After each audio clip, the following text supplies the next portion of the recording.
तो नमस्कार, आदाब, सत श्री अकाल दोस्तों। मैं रजनी स्वागत करती हूँ आपका हमारे चैनल राजस्थान ज्ञान में। तो दोस्तों आज है 9th में और आप सबको पता है मदर्स डे है आज, तो सब अच्छे से सेलिब्रेट कीजिएगा और नहीं तो अपने मम्मी को जाके धो प्रणामी कर लीजिएगा। थोड़ा सा मतलब जो भी हमारे लिए सेलिब्रेशन आते हैं थोड़ा थोड़ा हम लोगों को मना ही लेना चाहिए। इससे क्या होती है, पॉजिटिविटी आती है लाइफ में, है ना।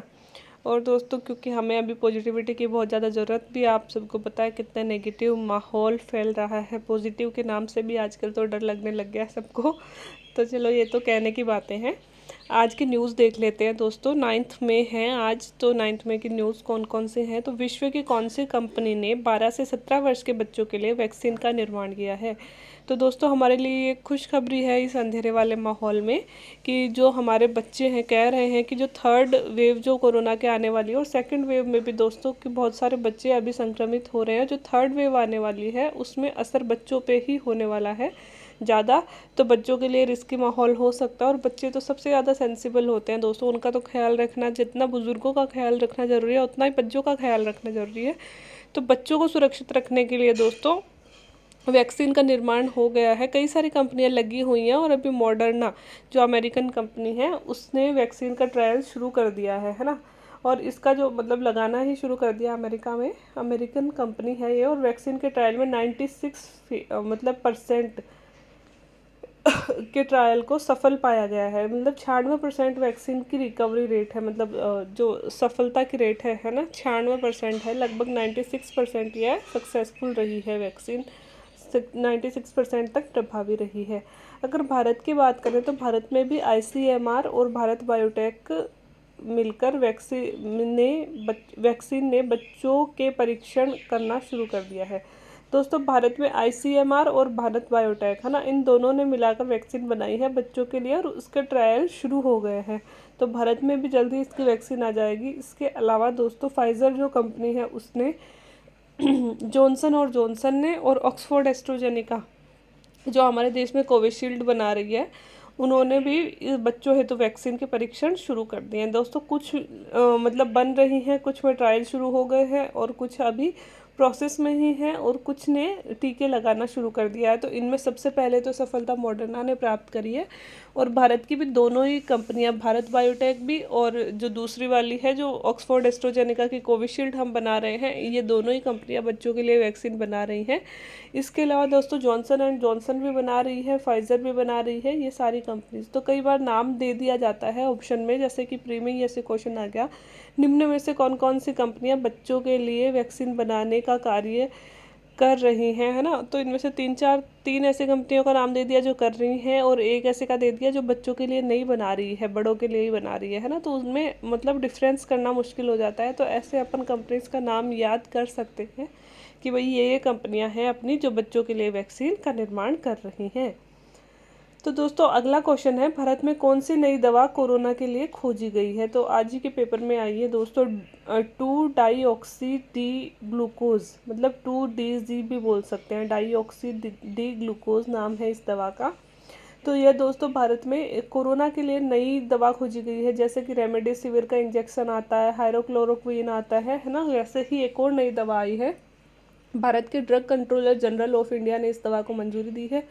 दोस्तों जो हमारा औषधि कंट्रोलर जनरल वाला जो विभाग है, मतलब ये है drug controller general of India, औषधि महानियंत्रक है ना, इसे बोलते हैं हिंदी में। तो इसने दोस्तों यही मंजूरी देता है हमारे देश में जो भी कोई नई दवाई आती है ना, और ये भी कोरोना की वजह से बहुत फेमस रहा है कि भाई मंजूरी कौन देगा। तो यही विभाग, मतलब यही जो मंत्रालय है, जो संस्था है वो मंजूरी देती है, drug controller general of India, है ना।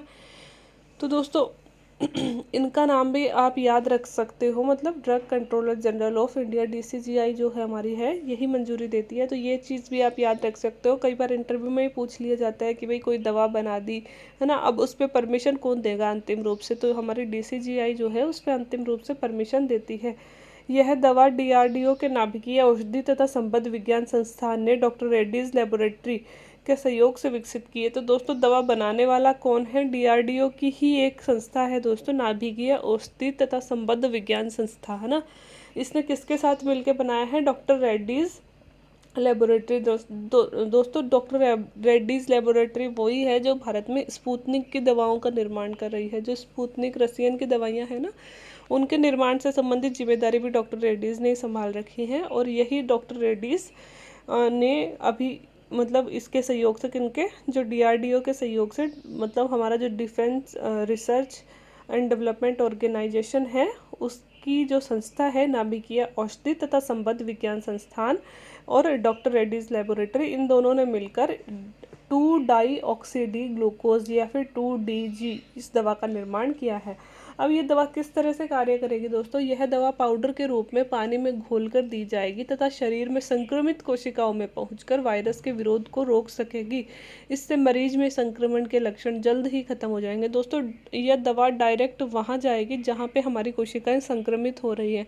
ये दवा के रूप में नहीं, एक पाउडर के रूप में आएगी और पानी में घोल के दी जाएगी, और यह पानी डायरेक्ट हमारी संक्रमित कोशिकाओं तक पहुंचेगा, जिनके साथ में मतलब जो अभी मतलब नष्ट होने लगी हैं वो कोशिकाएं, डायरेक्ट वहाँ पहुँचेगी और वहाँ पहुँचकर दोस्तों जो वायरस है उसका विरोध करेगी। तो विरोध करेगी और फिर वायरस को ख़त्म कर देगी। ख़त्म करेगी तो वहाँ से संक्रमण रुक जाएगा ना, जितनी कोशिकाएं संक्रमित हुई हैं वो वहीं की वहीं रुक जाएंगी। इसके साथ में हमको फिर एंटीबायोटिक और विटामिन A, C वगैरह के और जो मेडिसिन दी जाएंगी वो उनको रिकवर कर देंगी, है ना। तो इससे तो यह संक्रमण फिर जल्दी ख़त्म होने लगेगा, है ना। तो और जो जितने भी मतलब दवाइयाँ हैं उनसे यह बेहतर तरीके से काम करेगी। इससे मरीज की ऑक्सीजन पर निर्भरता भी इलाज के बाद के तरीकों के मुकाबले, इलाज के अन्य तरीकों के मुकाबले कम हो जाएगी। तो दोस्तों ऑक्सीजन पर निर्भरता भी, क्योंकि ये संक्रमित कोशिकाओं का इलाज कर देगी तो यह ऑक्सीजन पर निर्भरता को भी कम करने में ये दवाई सहायक होने वाली है। तो है ना, निर्भरता कम करेगी तो फिर डिमांड जो है उसकी थोड़ी कम हो जाए, है ना। हमें ऐसी तो कोई दवाई चाहिए कि भाई हमें ऑक्सीजन की ज़रूरत ही नहीं पड़े, तो ऐसा ही कुछ ये दवाई करने वाली है। अभी जैसे इस दवाई को अभी मंजूरी मिली है DCGI के द्वारा, 1 हफ्ते के अंदर ये मार्केट में आ जाएगी दोस्तों, और उसकी रेट लगभग 500-600 रुपये बताई जा रही है। और यह कितनी लेनी है यह डॉक्टर डिसाइड करेगा मरीज की स्थिति देखकर कि किस मरीज को यह दवा कितनी लेनी चाहिए, ठीक है। वो 500-600 रुपये के बीच में इसकी एक लागत होगी, बस इसकी काला बाजारी ना हो और अच्छे से यह दवाई आ जाए।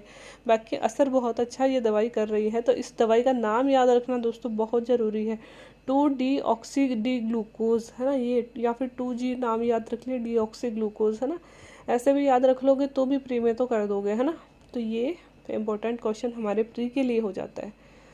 दोस्तों सुंदरलाल बहुगुणा कौन थे? तो दोस्तों आज के पेपर में आया है कि वो संक्रमित हो गए हैं कोरोना से, है ना, लेकिन अभी उनकी स्थिति ठीक है। तो एक फेमस पर्सनैलिटी है, तो इस बहाने अपन थोड़ा सा देख ही लेते हैं इनके बारे में। तो भारत के विख्यात पर्यावरणविद हैं और चिपको आंदोलन के प्रणेता सुंदरलाल बहुगुणा है। पर्यावरणविद मतलब पर्यावरण को बचाने के लिए पूरा जीवन इन्होंने समर्पित कर दिया। और जो उत्तराखंड में चिपको आंदोलन हुआ था दोस्तों, उसको भी विश्व विख्यात करने में इन्हीं का योगदान है। इन्होंने पर्वतीय नवजीवन मंडल की स्थापना की थी। कौन से मंडल की स्थापना की थी? पर्वतीय नवजीवन मंडल की स्थापना की थी। इसके अलावा दोस्तों उन्होंने कई तरह के काम भी किए थे, जैसे शराब की दुकानें बंद करवाने के लिए 16 दिन का धरना दिया था, वृक्षों को बचाने के लिए चिपको आंदोलन किया था, और इसी कारण से आगे चलकर वृक्ष मित्र के नाम से प्रसिद्ध हुए। तो अगर हमसे ये पूछा जाए कि भारत में वृक्ष मित्र किसको कहते हैं, तो दोस्तों सुंदरलाल बहुगुणा जी को ही वृक्ष मित्र कहते हैं, ये चीज़ भी याद रखिएगा। और पर्यावरण बचाने के लिए, है ना, पर्वतीय वन नवजीवन मंडल की स्थापना उन्होंने की, शराब दुकानों को बंद करवाने के लिए धरने दिए, है ना, वृक्ष बचाने के लिए चिपको आंदोलन किया। इस तरह से कई अच्छे अच्छे कार्य हमारी सोसाइटी के लिए इन्होंने किए हैं। चिपके आंदोलन के समय की बात करें तो दोस्तों 1972 में वहाँ पे बहुत ज़्यादा पेड़ काटे जा रहे थे। विरोध स्वरूप लगभग 1974 में उत्तराखंड के चमोली जिले के गोपीश्वर कस्बे में या गाँव में यह घटना हुई थी, जहां लोग पेड़ों को बचाने के लिए पेड़ों पर चिपक जाते थे। इसी कारण से इस आंदोलन को चिपको आंदोलन कहा जाता था। दोस्तों पेड़ों को बचाने के लिए अगर जमींदारों के लोग, अंग्रेजों के लोग जो पेड़ काटने आते थे, जमींदारों के लोग, तो ये लोग क्या करते थे, पेड़ के चिपक जाते थे, है ना, कि काटो, अगर पेड़ को काट रहे हो तो हमें भी काट दो, है ना। तो इस तरह से इन्होंने पेड़ों के लिए अपनी जिंदगी मतलब जान की आहुति दी थी। तो दोस्तों हमारे राजस्थान में भी एक ऐसा संप्रदाय है जो कि पेड़ों के लिए और वनों के लिए बहुत कुछ करता है ना, और उनको सुरक्षित रखने का कार्य करता है। तो नीचे कमेंट बॉक्स में कमेंट करके बताइएगा कि राजस्थान में ऐसा कौन सा संप्रदाय है जो पेड़ों को बचाने के लिए या फिर मतलब प्रकृति को बचाने के लिए बहुत ज़्यादा डेडिकेटेड है है ना। ऐसा ही कुछ घटना हमारे राजस्थान में भी हुई हुई है ना। तो वो बताइएगा कि वो कौन सी है। और हाँ दोस्तों, आपने सही जवाब दिया था। वो जो मैंने पूछा था कि कुर्जा गीत क्यों गाया जाता है, क्योंकि दोस्तों कुर्जा एक प्रवासी पक्षी है ना। कुर्जा एक प्रवासी पक्षी है जो कहीं विदेश से उड़ के आता है ना हमारे देश में। कहते हैं कि मध्य एशिया से होता हुआ ये आता है। तो दोस्तों उधर से अगर आता है ना, तो क्या करते हैं कि जैसे मतलब कुर्जा गीत एक वीरानी गाती है। वो क्यों गाती है? अपने पति की याद में। उसका पति कहीं विदेश कमाने गया हुआ है और वो उसको याद करके वो गीत गाती है ना। तो क्यों गाती है? क्योंकि कुर्जा ही तो विदेश जाएगा वापस से। हमारे जो इंडियन पक्षी हैं वो तो इंडिया में ही रहने वाले हैं ना, वो तो विदेश नहीं जाएंगे। तो कुर्जा जब विदेश जाएगा तो उनकी खबर वो पहुंचाएगा उनके मतलब पति तक, उनके भंवर तक। इसलिए कुर्जा को ही मतलब संबोधित करके वो गीत गाया जाता है। तो हमारे गीत भी हमें बहुत कुछ संदेश दे जाते हैं दोस्तों, बहुत कुछ सिखा जाते हैं। हम थोड़ा सा माइनर अगर हर चीज़ का थोड़ा सा ऐसे डीप में जाके अध्ययन करें तो हमें बहुत कुछ सीखने को मिलता है। दोस्तों आज बात आई थी लिथियम की। तो लिथियम के बारे में न्यूज़ तो अमेरिका की थी, लेकिन हमें पूरा ही पढ़ लेना चाहिए, क्योंकि जब से इलेक्ट्रिक कारों का बोलबाला हुआ है लिथियम बड़ा चर्चा में है। क्यों? क्योंकि इलेक्ट्रिक कारों की बैटरी बनाने में लिथियम कोबाल्ट जैसे खनिजों का ही उपयोग होता है। खासकर लिथियम तो बहुत ही ज़्यादा इलेक्ट्रिक बैटरी बनाने के लिए उपयोगी होता है। तो दोस्तों अगर विश्व में बात करें कि विश्व में सबसे ज़्यादा लिथियम, विश्व का 80% लिथियम चिली, अर्जेंटीना, चाइना और ऑस्ट्रेलिया जैसे देशों में पाया जाता है। तो चिली में, अर्जेंटीना में, ये दोनों तो हैं दोस्तों दक्षिणी अमेरिका के, और चाइना आपको पता ही है, और ऑस्ट्रेलिया अलग महाद्वीप है ही। तो इन सॉरी, इन देशों में पाया जाता है हमारा 80% लिथियम। विश्व का 80% सर्वाधिक लिथियम भंडार चिली में ही है दोस्तों। मतलब सर्वाधिक लिथियम अभी जो निकाला जा रहा है वो चिली से ही निकाला जा रहा है। लिथियम के प्रयोग की अगर बात करते हैं तो इसमें देखो अमेरिका का नाम कहीं नहीं है अभी, है ना। 80% इन्हीं देशों में पाया जाता है, ठीक है। अब लिथियम का प्रयोग इलेक्ट्रिक कारों की बैटरी बनाने में किया जाता है, और विशेषज्ञों का अनुमान है कि इस दशक के अंत तक लिथियम की डिमांड 10 गुना बढ़ जाएगी। क्यों बढ़ जाएगी? कि हम सब पर्यावरण संरक्षण, कभी पेरिस क्लाइमेट एग्रीमेंट कर रहे हैं, तो कभी पर्यावरण बचाने के लिए COP21 या है ना, मतलब जो भी समझौते कर रहे हैं। तो हमें पता है कि पर्यावरण प्रदूषण से हमारे एनवायरनमेंट को कितनी हानि पहुंच रही है। तो उसके बचाने के लिए हम क्या कर रहे हैं? ग्रीन एनर्जी का उपयोग कर रहे हैं, है ना। तो इसी क्षेत्र में दोस्तों एक बढ़ता हुआ कदम है हमारी इलेक्ट्रिक कार। तो पर्यावरण को प्रदूषण से बचाने के लिए, क्योंकि इलेक्ट्रिक कारों में कार्बन इमिशन नहीं होता है, ना कि बराबर होता है ना, क्योंकि उनमें बैटरियों का इस्तेमाल किया जाता है। और इलेक्ट्रिक कारों में जो बैटरी बनाई जाती हैं दोस्तों वो लिथियम कोबाल्ट जैसे खनिजों से बनाई जाती हैं। तो इलेक्ट्रिक कारों का प्रचलन बहुत ज़्यादा बढ़ने वाला है। अभी अभी भी इलेक्ट्रिक कारें मार्केट में आ चुकी हैं, लेकिन उसके लिए विदेशों में तो आ चुके हैं, लेकिन अभी इतना चलन नहीं बढ़ा, क्योंकि अभी थोड़ी सी एक्सपेंसिव वो पड़ रही हैं। और इसके साथ ही दोस्तों बैटरी के स्टेशन भी तो बनाए जाने हैं ना। जैसे हमने इलेक्ट्रिक कार खरीद ली, लेकिन हमारे लिए मतलब इलेक्ट्रिक कार तो खरीद ली, लेकिन स्टेशन नहीं है दोस्तों, है ना। रिचार्ज कहाँ से करेंगे? ऐसे तो नहीं है ना घर से ही रिचार्ज करके चल लेंगे तो वही कार चलती रहेगी। तो इसको रिचार्ज करने के लिए भी तो ज़रूरत होगी ना हमें। तो दोस्तों सबसे पहले ज़रूरी है कि इलेक्ट्रिक कारों के रिचार्ज के लिए स्टेशन भी बने। जैसे आज पेट्रोल पंप होते हैं ना, वैसे स्टेशन भी होने चाहिए, है ना। तो सरकार अभी स्टेशन लगा रही है। जैसे राजस्थान सरकार ने भी घोषणा करी है कि हम आने वाले सालों में 2022 तक इतने स्टेशन लगा देंगे। दिल्ली में भी जगह जगह स्टेशन लग रहे हैं। तो फिर क्या होगा? फिर इलेक्ट्रिक कारें मार्केट में आ तो गई हैं, लेकिन अभी लोग खरीद नहीं रहे हैं। लेकिन अब जब इलेक्ट्रिक स्टेशन लग जाएंगे तो लोग खरीदेंगे भी। और सरकार पॉलिसी तो ला ही रही है ऐसी कि ज़्यादा से ज़्यादा इलेक्ट्रिक कारें खरीदने पे इंसेंटिव दे रही है हम लोगों को। अभी जो स्क्रैप पॉलिसी आई थी उसके तहत भी इंसेंटिव दिया जा रहा है कि हम ऐसी ही कारें खरीदें, है ना। तो विश्व में आने वाले समय में दोस्तों इंजन और पेट्रोल और डीजल की कार की जगह इलेक्ट्रिक बैटरी वाली कारों की ही मतलब डिमांड बढ़ने वाली है। तो जैसे ही इनकी डिमांड बढ़ेगी तो उससे किसकी डिमांड बढ़ेगी? लिथियम की डिमांड भी बढ़ेगी, है ना। तो इस दशक के अंत तक, मतलब जो ये दशक चल रहा है 2021 से 30 की अगर बात करें, तो उस तक इसकी डिमांड 10 गुना बढ़ जाएगी, है ना। वर्तमान में दोस्तों टेस्ला, फॉक्सवैगन, जनरल मोटर्स और दुनिया के कई ऑटोमोबाइल कंपनियां इलेक्ट्रिक कार बाजार में ला रही हैं। कौन कौन सी ला रही हैं दोस्तों? टेस्ला भी ला रही है, फॉक्सवैगन भी ला रही है, और जनरल मोटर्स, है ना। तो 2-3 कंपनियों के नाम आप याद रख लेना। टेस्ला ने तो शायद इंडिया में भी लॉन्च की है या करेगी, ऐसी पढ़ी थी कहीं न्यूज़। वैगन, जनरल मोटर्स है ना, 2-3 कंपनियों के नाम याद कर लेना कि अभी इनकी इलेक्ट्रिक कारें लॉन्च हो रही हैं बाज़ार में।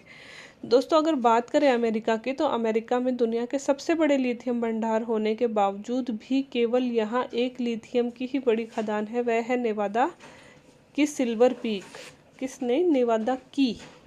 नेवादा की सिल्वर पीक है ना। और यहाँ से भी 5,000 टन लिथियम का उत्पादन होता है, और यह 5,000 टन संपूर्ण विश्व में उत्पादित होने वाले लिथियम का मात्र 2% ही है ना।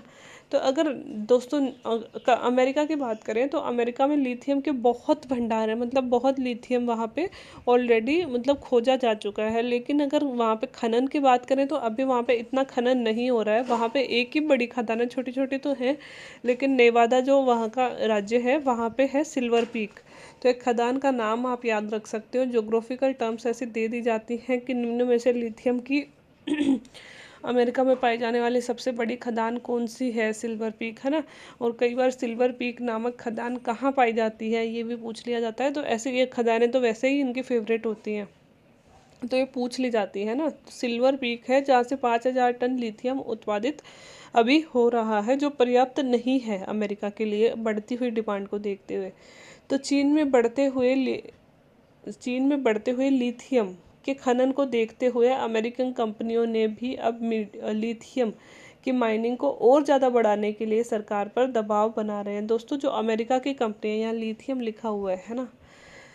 दोस्तों जो चाइना है, चाइना बहुत ज़्यादा लिथियम उत्पादित कर रहा है और बहुत ज़्यादा खनन भी कर रहा है ना। और जो अमेरिका है उसमें अभी विश्व का मात्र 2% लिथियम ही उत्पादित कर रहा है। तो चाइना से अमेरिका कम थोड़ी है, चाइना से ज़्यादा ही कार्य बनाएगा अमेरिका, है ना। तो इसलिए अमेरिका को दूसरे देशों से लिथियम मंगाना पड़ रहा है। तो अमेरिका की जो निजी कंपनीज़ है वो डिमांड कर रही हैं कि हमारे पास इतने सारे लिथियम भंडार हैं, क्यों नहीं हम लिथियम का उत्पादन बढ़ाएं। तो वो सरकार पे दबाव बना रही हैं कि आप लिथियम का उत्पादन हमें बढ़ाने दीजिए, ताकि हम आने वाले समय में इलेक्ट्रिक कारों की डिमांड को पूरा कर सके। हम बैटरी बनाएंगे तभी तो कारों में डालेंगे ना, नहीं तो कारों में डालेंगे क्या, है ना। तो ये सब अमेरिकी कंपनीज कह रही हैं अभी। लेकिन अमेरिकी सरकार इसकी परमिशन क्यों नहीं दे रही है? दोस्तों प्रकृति को इससे बहुत हानि होती है। जितना ज़्यादा खनन बढ़ता है ना, उतना ही ज़्यादा पोल्यूशन भी होता है और कई तरह की हानियाँ भी प्रकृति को पहुँचने लगती हैं। तो अमेरिका बड़ा चालू है इस मैटर में, अपने खनिजों को रिजर्व करके रखता है जब तक कि उसे और जगह से मिलता रहे, क्योंकि उसके पास पैसे तो है ही, वो और जगह से इंपोर्ट करता रहता है। अपने खनिजों को खोदता नहीं है वो, अपने खनिजों को तो बचा के रखा है कि कभी ज़िंदगी में मुश्किल घड़ी आएगी तब यूज़ करेंगे, है ना। तो ये सारी बातें, क्योंकि दोस्तों वो बड़े देश हैं, विकसित देश है, संपन्न देश है, उनके पास में इतने रिसोर्सेज, इकोनॉमिक उनकी मतलब इतने फाइनेंशियल है उनके पास सपोर्ट, कि वो आराम से दूसरे देशों से इंपोर्ट कर सकते हैं। तो क्यों अपने देश के क्लाइमेट को ख़राब करना, है ना। तो इसलिए वो गरीब देशों से खरीद लेते हैं। भारत सरकार की जानकारी के अनुसार अगर भारत की हम बात करें कि भारत में लिथियम कहाँ है, तो दोस्तों कर्नाटक के मांड्या इलाके में 16 मीट्रिक टन 16 टन है ना लिथियम के भंडार मिले हैं, जो भारत का एकमात्र लिथियम का भंडार है। भारत में अभी सिर्फ 16 टन लिथियम के भंडार ही हैं। 16 टन आएगा दोस्तों यहाँ पे, 16 टन, ठीक है। और भारत में लिथियम की एकमात्र खनन अभी कहाँ हो रहा है दोस्तों? कर्नाटक के मांड्या जिले में। खनन भी बहुत कम हो रहा है अभी, तो मतलब अच्छे भंडार वहाँ पे मिले हैं। तो भारत में लिथियम नहीं है, भारत को हमेशा लिथियम आयात ही करना पड़ता है ना। तो भारत में दोस्तों कर्नाटक के मांड्या में अभी लिथियम के भंडार मिले हैं, वो भी सिर्फ 16 टन भंडार मिले हैं। सॉरी, ये 16 टन नहीं था दोस्तों, 1600 टन था। 1600 टन, 16 टन तो बहुत कम हो जाएगा। 1600 टन लिथियम के भंडार हमें हमारे कर्नाटक जिले से, कर्नाटक के मांड्या इलाके से प्राप्त हुए हैं। तो दोस्तों हमारे कर्नाटक का मांड्या याद रखिएगा कि ज्योग्राफी में जो खनिजों से क्वेश्चन दे देते हैं ना, वो ऐसे ही क्वेश्चन देते हैं जो हाल फिलहाल में कोई खनिज क्षेत्र चर्चा में है। तो दोस्तों इलेक्ट्रिक बैटरी तो आपको पता ही है कितनी ज़्यादा चर्चा में है। तो ये मांड्या हमसे पूछ लिया जाएगा कि मांड्या किस खनिज के खनन के लिए प्रसिद्ध है, या फिर लिथियम के भंडार वो जो भारत में अभी फ़िलहाल कहाँ मिले हैं, है ना। ऐसे क्वेश्चन पूछ ले जाते हैं। तो ये थोड़ा सा अच्छे से आप देख लीजिएगा, ठीक है।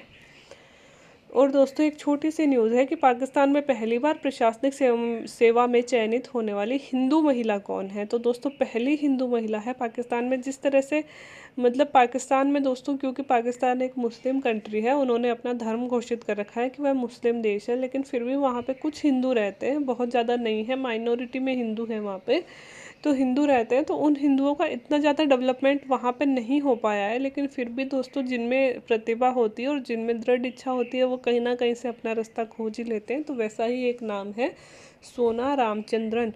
सोना रामचंद्र ने दोस्तों प्रशासनिक सेवा में चयनित हुई हैं वो पाकिस्तान की में, और ऐसे करने वाली वो पहली हिंदू महिला बन गई हैं। और अभी वे डॉक्टर के पद पर कार्यरत हैं, सर्जन हैं दोस्तों वो अभी।